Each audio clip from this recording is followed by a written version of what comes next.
Hello મિત્રો, આજે હું તમારા માટે મસાલા પાવની રેસીપી લાવ્યો છું।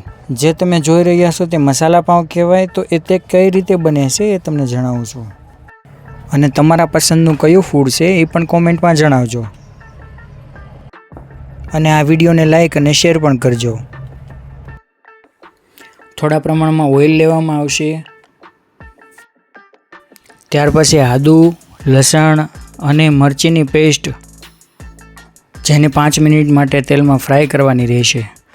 ત્યાર પછી મસાલાની અંદર ધાણા જીરું, ગરમ મસાલો, નિમક અને મરચું પાવડર તે ટેસ્ટ મુજબ માપસર નાખવાનું રહેશે। ત્યાર પછી તેની અંદર શિમલા મરચી, કોબીજ અને સૂકા કાંદા ચાઇનીઝ કટિંગમાં ઉમેરવામાં આવશે। હવે 3-4 મિનિટ એને ચડવા દેશું। ત્યાર પછી ચાઇનીઝના રાઈસ એ ઉમેરવામાં આવશે। સારું એવું મિશ્રણ કરીને સાદી રેડ ભાજી પણ ઉમેરવામાં આવશે।